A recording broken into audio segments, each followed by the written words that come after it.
अस्सलाम वालेकुम। हाँ जी, की हाल चाल ने सारे यार बेली भी तो ठीक ने। अज नवा दिन तो नवा आर्डर तो नवी सोसाइटी। अज जनाब जाले मैं नाल सोसाइटी है फजाइया आर्डर लिया। यह निकले हैं इस सड़क के साइडा ते बड़े बड़े बोर्ड लगे ने लोगों ने आदि सोसाइटियों की मशहूरियां वास्ते।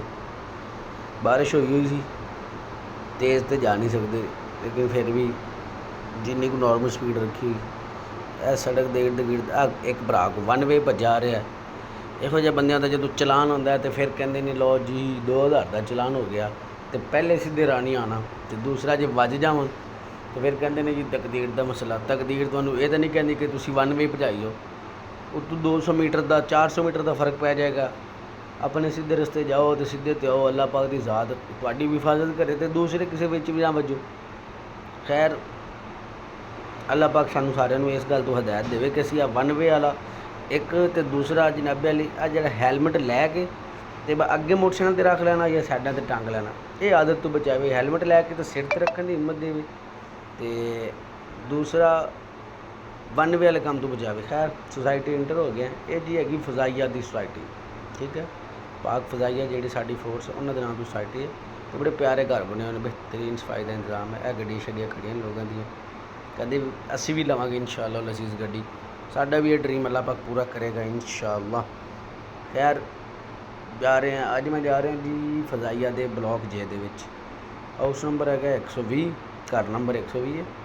तो पिंडा दे विच ते खैर अज भी लोगों के नाम जिहड़े ने ना वो या घर उन्होंने वालद या दादा उन्होंने नामों तो जाने जाते हैं, तो शहरों के सोसाइटियों के ब्लॉकों तो घर नंबर तो जाने जाते हैं। इस वास्ते जी पिंड की जिंदगी है ना वो तो क्या बात है। शहर की जिंदगी बस हुण नंबर वाली रह गई। पिंडां की जिंदगी सरकार अज भी तुहाडे प्यो दादे के नामों तो चल रही है, और अल्लाह पाक दी ज़ात उन्होंने नाम की वजह तो ही तुहानूं इज़्ज़त बख्श रहा, क्योंकि वड्डे निक्के जिहड़े ने वो तुहानूं उहदे नाम तो जाने जाणगे, यार फलाने का पुत्तर है फलाने का।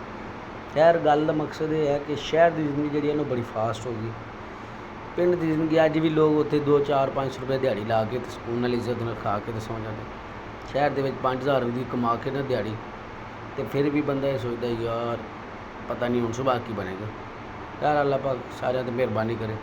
यह जनाबे वाली सोसाइटी च वड़ गए, यह अज जिस घर का मैं आर्डर देना है वो तुहानूं घर भी खाने हैं।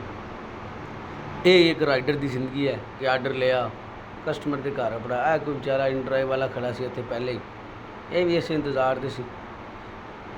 यह जनाबे वाली स्पीड ब्रेकर तो नहीं लथे हैं, तो थल्लू दी लंघ गए हैं। यह वो घर है जिथे आर्डर देना, तो सारे भरा दुआ करो।